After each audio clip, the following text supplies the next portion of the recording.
way back, I kind of had already an idea of how I was going to purchase the flights. I was going to use some miles that I used for the City Premier card that I got. But on the way there, I didn't have enough miles to get all of us to fly business class. So I saw a deal on Avianca LifeMiles.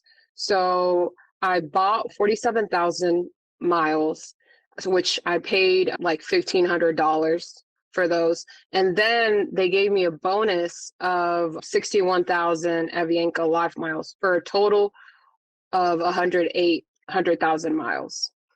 So each flight is 35,000 miles. Hey there, points people! You just heard a clip from Maria from Traveling for the Playa Price. Maria hopes to inspire others to make the most of their opportunities with their loved ones, and travel hacking has made it easier for her to take her family along on trips. It's become much more accessible and cost-effective with the use of points. In this episode, Maria and I discuss flying from New York to Portugal in business class for only 35,000 miles, whether business class is actually worth it, and the perks that come with Marriott Ambassador status. Maria was able to book some of these trips by transferring points to Flying Blue and Avianca LifeMiles from her City Premier card, which is a fantastic card that partners with many of our favorite points programs. Remember, if you decide to apply for the City Premier card or any other card, never apply directly through Google. Always use a friend or creator's referral link.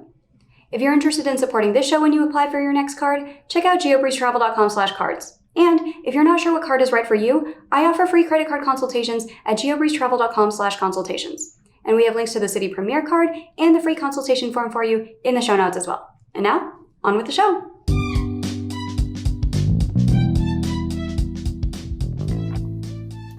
Welcome to the Geobreeze Travel Podcast, a show for anyone wanting to level up their travel hacking lifestyle. I'm your host, Julia Menez. I'm a travel hacker, coach, speaker, Filipino-American ENTJ who loves solid travel gear and using shortcuts on spreadsheets. On this show, I'm on a mission to bring you travel hackers from all walks of life to help you level up your travel hacking game. We dive into credit cards, miles, points, strategy, mindset, and the secrets behind how to travel the world for next to no cost. So, let's get hacking. I'm so excited to chat with you today about one of my favorite sites to use for finding great business class and first class award availability these days, and that is Avianca. But before we talk about how you used Avianca to book a really, really cool flight to Portugal and Turkey and all over, tell us about yourself first. And how did you get into the game of points and miles? And how did you even find out about Avianca? Because I feel like that's not one of those sites that most people know to check first. So I live in the Dallas-Fort Worth area. I work in event marketing. And I've been in the points and games for about, I would say 8 years, but really the last 3 years, I've really gotten advanced by booking business class flights. I even was able to book a flight for my parents and myself from New York to Portugal, business class. And I found out about Avianca actually through Miguel, aka Travel Sergeant. He's a great one to follow. We've had him on the podcast before. I'll link to his episode. But yeah, he's shown me a whole bunch of cool tools to use for finding more business class and first class flights. Tell us what it was like when you first got started. Did you kind of step in one card at a time? Were you a little skeptical about how this would work? How did you even hear about this 8 years ago? Yeah, so since I work in the event marketing industry, I travel a lot for work. So at the beginning, I wasn't really doing credit cards. I was really obtaining my points through, like, I was getting so many points at staying at Hilton and IHG chains. So I think I was like a diamond elite, and I had like so many points at Hilton that I booked, I want to say like 4 weeks worth of stays for myself and for family members. And then I kind of like started to pick up on it, started following people like the Points Guy. And I'm like, these people are like flying all over the world for free. So I was like, sounds kind of like a scam, but I think it's doable if I'm staying for free. So that's kind of how I got into it. And then I also met a coworker, and she let me know about Hello Going, which was originally Scott's Cheap Flights. And she's like, hey, I booked a trip from here, which is Dallas Fort Worth Airport, to Germany for $400. And I'm like, that's crazy. Like, that's insane. That's not true. And it was true. So that's kind of really opened my mind. So when you were getting started and you found out about cheap cash fares, which is like a whole talent in and of itself outside of points and miles, what cards did you even start with to say, like, I want to book some of these cheap flights? By following the the page, which was previously known as Scott's Cheap Flights. So I would follow kind of like if they not only was I on the email subscription, but I would follow their Instagram page and then they would post a deal and then I would immediately like check my email. And then, I started following a lot of traveling pages and then people were like, oh, I gotta like, for example, in I want to say 2020, I actually booked a flight. It was like $250 round trip from Dallas Fort Worth to Tokyo. But I mean, it didn't go into fruition because of the pandemic. But, just I guess from following pages and then I started following the points guy. You said you leveled up around like 3 years ago. What was it that was the catalyst where you're like, I really want to do more business class flights and first class flights rather than just doing economy and cheap deals all the time? Just that I'm getting older. So, when I first started traveling, I moved down to stay at a hostel. And now I'm just like, I want a more,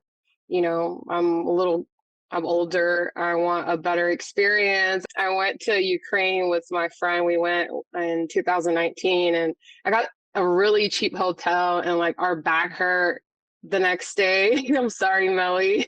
I still owe her one for that. And I'm just like, I don't want to travel like that anymore. I'm like, I feel like I deserve to travel in business class and just have a better time, Plus, like, I won't be grumpy, when I get to my final destination. I feel you on that.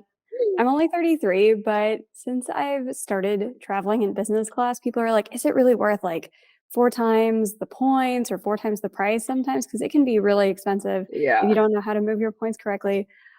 Yeah, like Yeah. I've taken like economy not over an ocean anymore, but across the United States, and I'm just dead the next day. I can't do what I did 10 years ago where I'm just like, "Oh, I'll just like take a 2-hour nap and then be good to go." After a while, it just doesn't work anymore. So I am completely in agreement of after a certain time in your life, it's time to move on to business class. Yeah. For sure.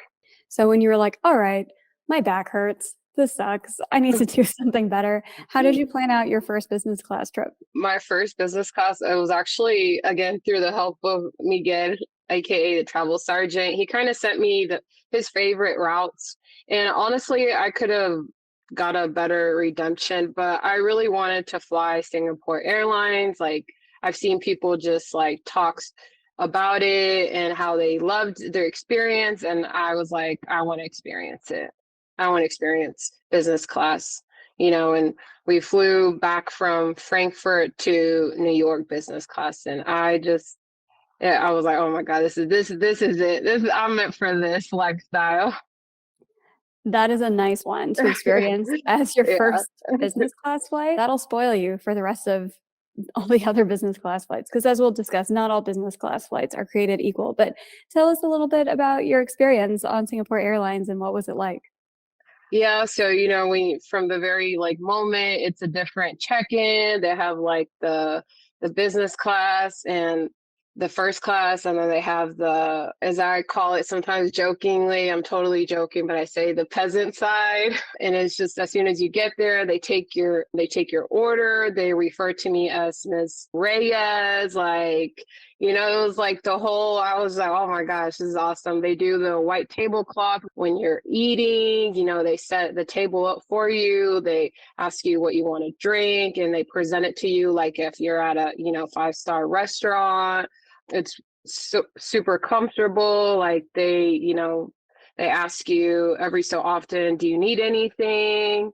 It was definitely awesome. The service and the soft touch of Singapore Yeah, Airlines is they're amazing. yeah, it really is. Do you remember how you booked that one? Like what points you transferred and how much it cost? I would have to like go through my notes to see how I booked that one, but I booked two people. I booked for myself and for my boyfriend. It was just on the way there, we flew economy. On the way back, we flew business class. So it was just a one way from Frankfurt to New York.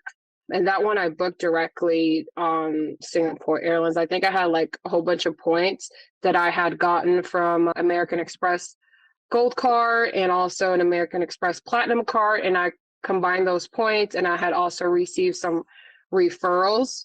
So that's kind of how, long story short, that's kind of how I booked that one. But I would have to like check my notes how much I paid for each flight. Yeah, that's the nice thing about Singapore Airlines is that you can pool pretty much anything into there. Yeah, Chase, Next City, Capital One, all of it will go in to your Singapore account. So if you have made the mistake of like, oh, I got shiny card syndrome and I opened like 4 different cards, you can pool all of them, and Singapore Airlines will save you that way. for sure. And I think you did a really good job too of booking on the way back instead of on the way there. Because on the way there, it's usually a nighttime flight. They're departing out of JFK at like 10 or 11 p.m.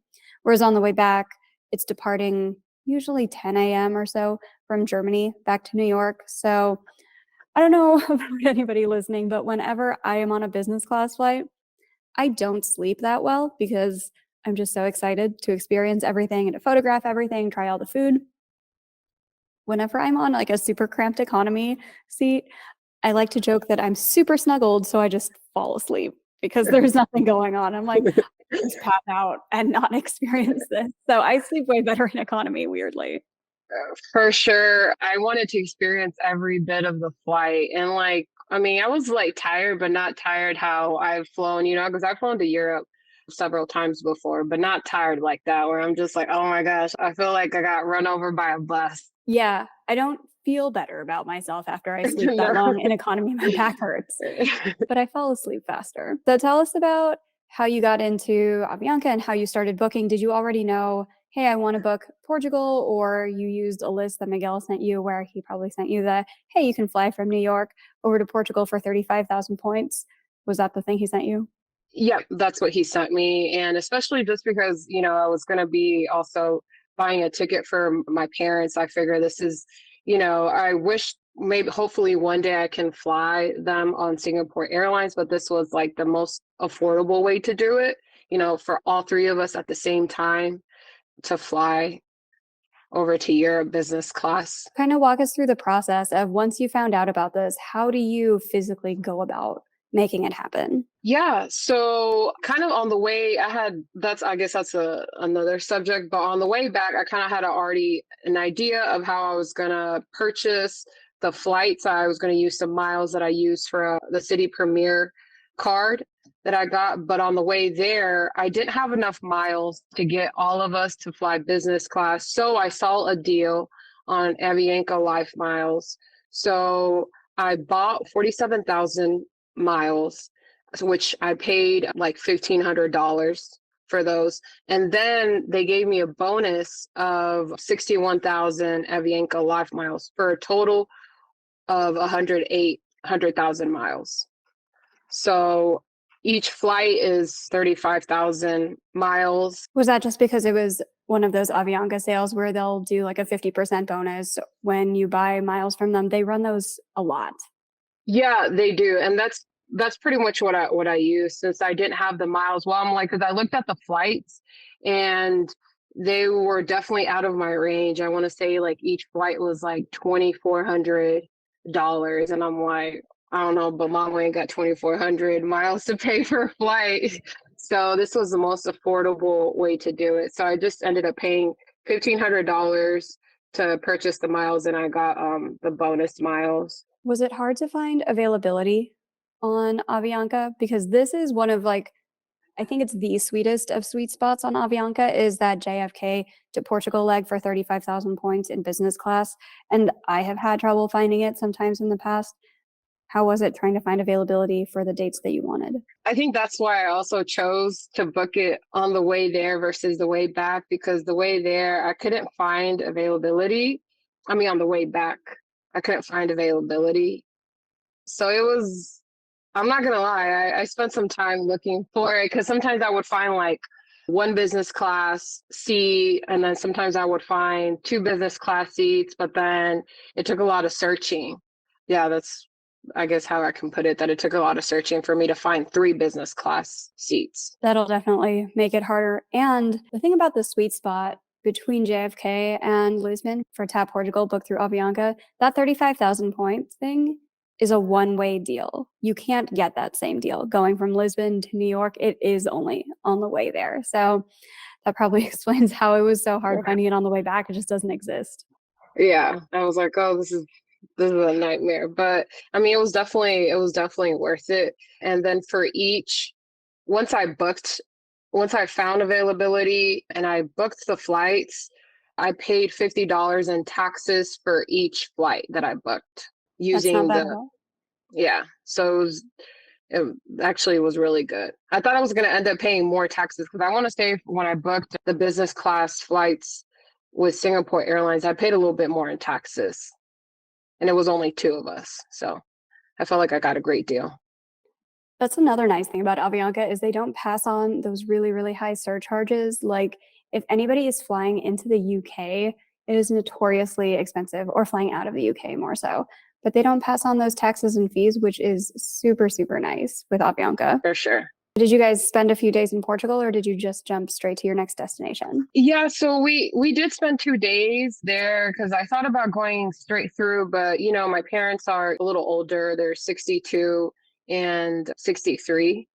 So I kind of wanted, usually I'm just like, my personality is like, go, go, go. My boyfriend jokes that whenever he goes with me somewhere, he needs a vacation from our vacation. Because I don't really vacation, I travel. I just want to see everything and I want to do everything. And I'm not like a morning person at all. But for whatever reason, whenever I travel, it just the light switch just I'm just up. Let's go. Come on, breakfast is ready. Let's go. So we didn't get to see everything I wanted to see, but we kind of just winged it, which was nice because I usually don't wing stuff. I have like a whole itinerary, which was nice. And then we met a Spaniard, and my parents were talking to him, and he was just so excited for us. And he was like, "That's so cool that your parents are traveling." And his name was Lord, which was my grandfather's name as well. So that was a really cool conversation. If you're looking to earn more points and miles, there are usually two main ways to get there. The first one is with credit card sign-up bonuses, where you can easily earn tens of thousands of points by putting your expenses on a new credit card. If you're in the market for a new credit card, we offer free credit card consultations and provide you with personalized recommendations based on your particular travel goals, budget, and lifestyle at geobreezetravel.com/consultations. But there are also a ton of ways to earn points outside of opening more cards, and we have some of my favorite methods like stacking, finding hidden bonus offers, and finding reimbursable spending strategies outlined in my free webinar called You Do Not Need 20 Cards. Check out the free webinar on geobreezetravel.com/webinar. And we have links to both the free consultation form and the free webinar for you in the show notes. And now, back to the show. So, talk to us about the myth, whether it's true or not, that people who understand Spanish can understand Portuguese. Did you guys have any trouble with the language? Was it super easy to pick up on what was going on? On a scale of like, yeah, we absolutely understood everything because we understood Spanish too. No, that's a total myth and we were completely lost. Where is it on the scale? I would say on a scale, we could read it.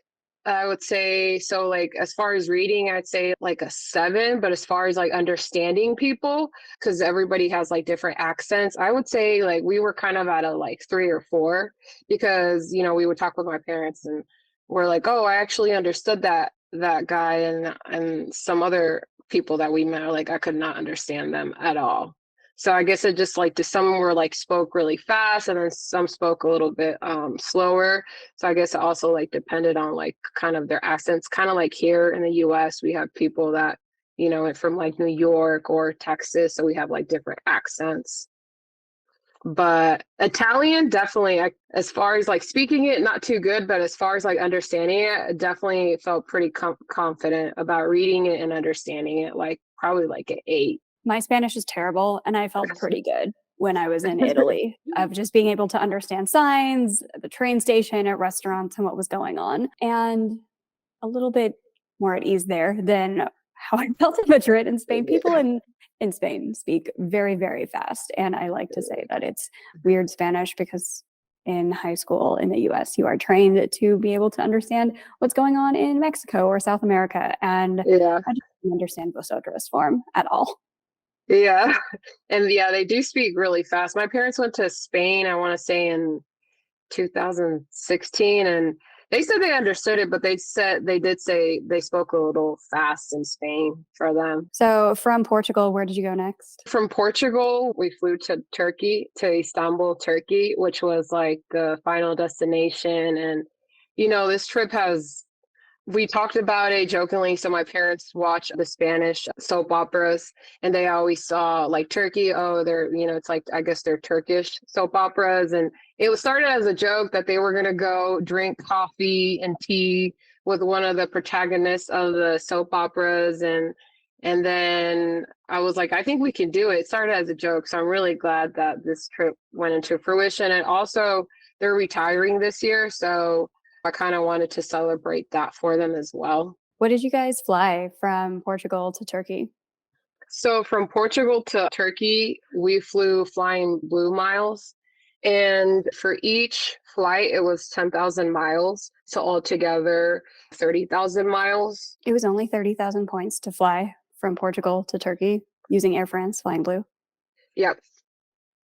Yeah, that was a deal. What was it, like a particular sale or like a transfer bonus or something? I assume this is an economy, but Yeah. 10,000 points per person still seems like not a lot. How long of a flight is that? That one, I think it was like a 4-hour flight or something. And then we paid $38 per ticket. So 30,000 miles plus $38 per ticket. Flying Blue. Yeah.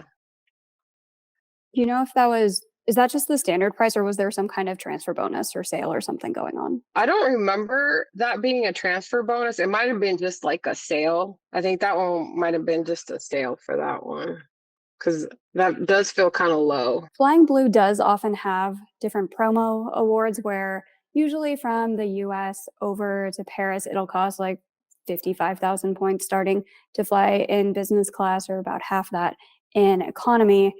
But sometimes they will have transfer bonuses. They'll have the Flying Blue promos. Sometimes they have different partnerships, like with Built, where it'll transfer at a 1-to-2 rate. So you could fly over from the US to Europe for like 6,000 points or something crazy like that. So the rewards do stack up with Air France. And then you'll be able to do some really, really cool trips only using 6,000 or 10,000 points or something like that. Do you know what kind of points you transferred in to Flying Blue? Yeah, so for Flying Blue, I transferred over some of my city premier points that I got from a card and I transferred them over. Yeah, that's another great thing about Flying Blue is similar to Singapore, you can transfer anything over there. You can transfer Chase, Amex, City, Capital One, Built, all of those you can pull together into an Air France account. So that is a really great use of points as well. So you took a flight over to Turkey. Did you guys stay mostly in Istanbul or travel around Turkey? What did you do while you were there? Yeah, mainly stayed in Istanbul. Just we were only there for 5 days, so I wish I would have booked. I don't know why I do this to myself. Sometimes I book these short flights and I want to get so much done. But yeah, we stayed there and we didn't even get to see everything. One of the main things I wanted to see was the Blue Mosque, but it was closed for renovation and it wasn't going to open until March of this year. So that kind of was a bummer because like ever since I've been like a kid, like I love history and I've been wanting to see the Blue Mosque in person. When did you take this trip? I took it in January of this year. Okay, so pretty recently. Yeah, pretty recent. Yeah. I took a trip to Mexico in December and we came back in like January and then like a week and a half later we were getting ready to go to Portugal and Turkey. So that was pretty fun. Where did you guys stay while you were in Turkey? So while we were in Turkey, we stayed at a Marriott and it was after booking it, to be honest, it was a little far, but I didn't have that many points. So that's why I chose that. And also since at the time I was ambassador. So usually I know what I've noticed is that when I've flown to Europe before that they usually charge you for like the third person or if you get like a rollaway bed, they charge you. But since I was ambassador, they waived that fee for me. And for Marriott, I used 34,000 points. And the cash value of the stay there was $660. That is But not bad at all for Marriott. yeah, yeah. So it was pretty good. And then pretty much we just took there was like we would take a little bus and then we would head we used public transportation out there. I had a really bad experience with the taxis. upon arriving to Turkey, we got scammed.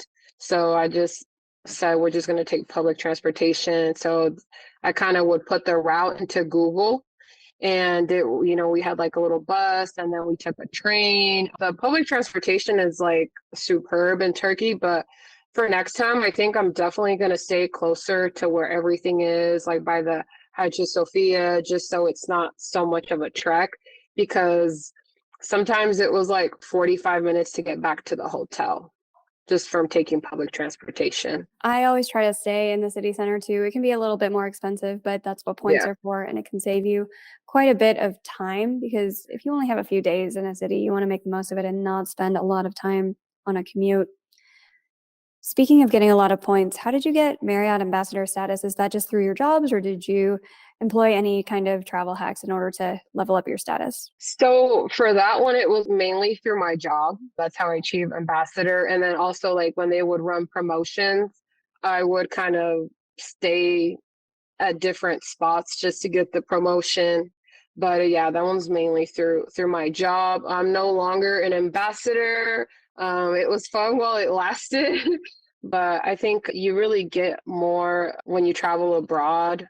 You get more they kind of the red carpet effect versus here in the US. Like I feel like I've checked into stuff here, and being an ambassador here, like it got me like chocolates, like just a little chocolate bar. I'm like, for being an ambassador, it's kind of a joke here, but abroad, it's definitely worth it. What kinds of extra perks do you get for being an ambassador while traveling abroad? So, like, let's say like I'm staying only one night somewhere, and let's say I can check in at 9 p.m. I can check out the next day at 9 p.m. You get late checkout. Usually they'll end up waiving like fees. Like I mentioned, the rollaway bed, they waive that fee.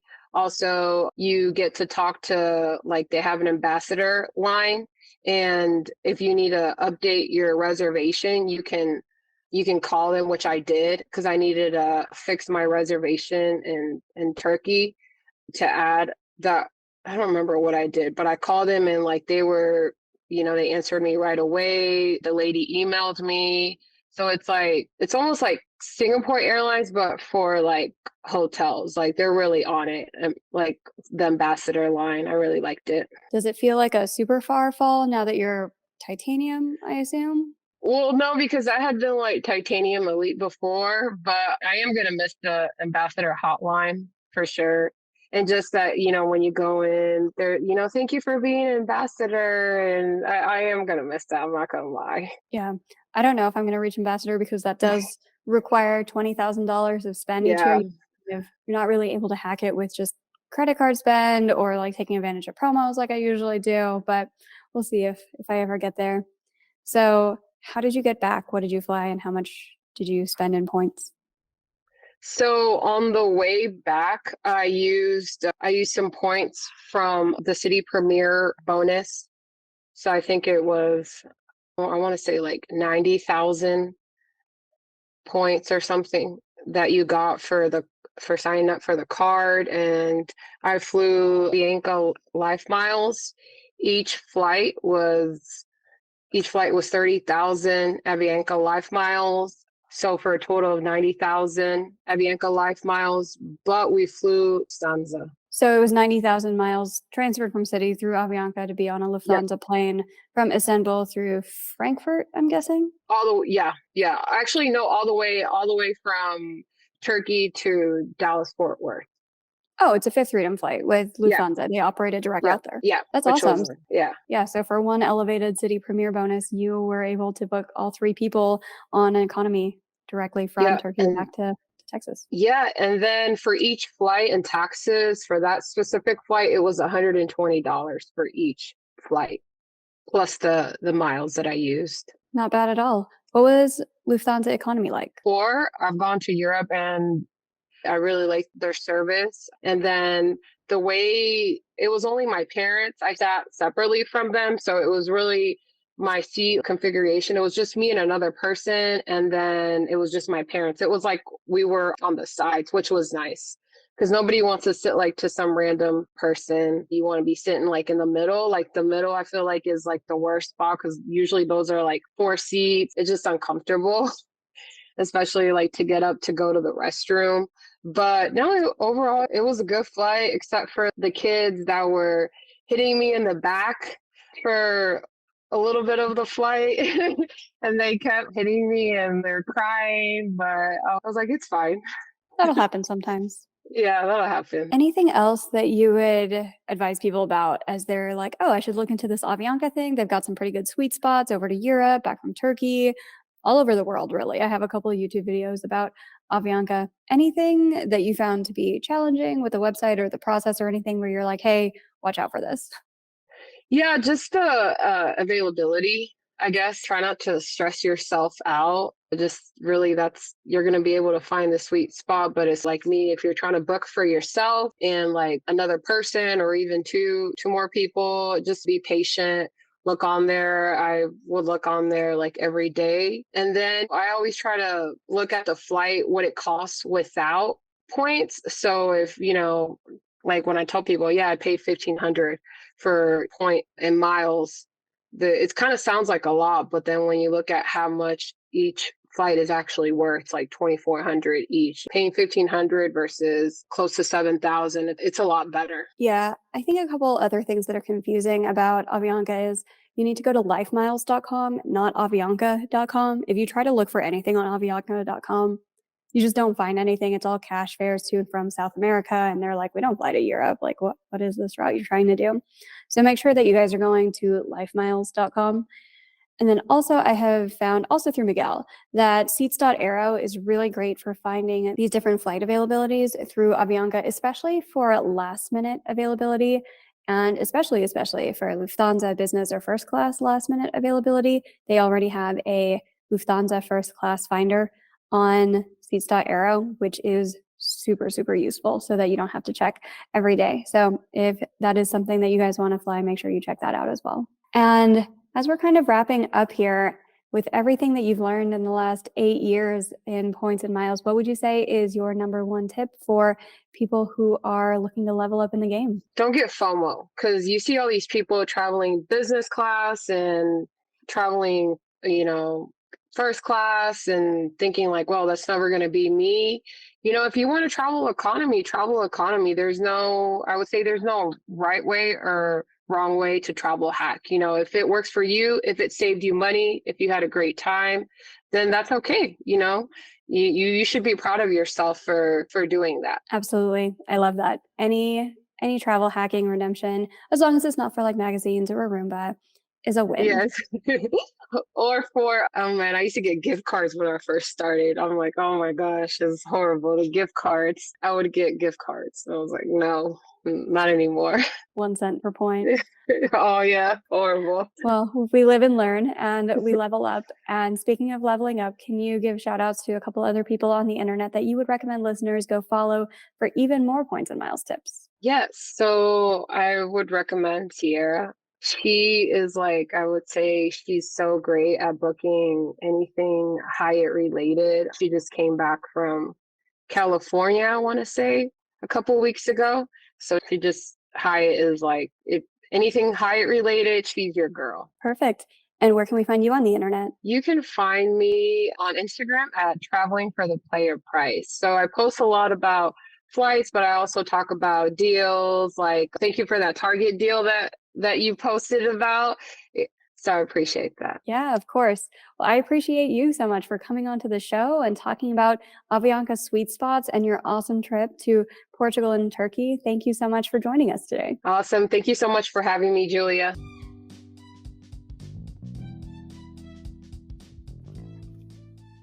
Thank you so much for listening to today's episode of the Geobreeze Travel Podcast.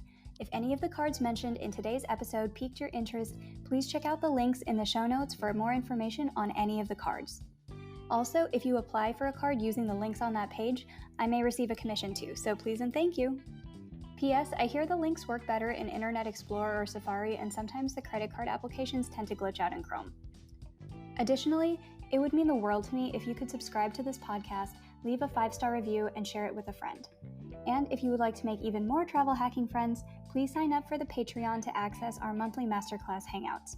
We dive deep into a particular points program each month, and you'll get to ask all of your travel hacking questions and enjoy being around other people who enjoy points and miles just as much as you and I do. If you would like an invite to the next one, head over to geobreezetravel.com/hangouts to sign up to be on the invite list. Take care and happy travels!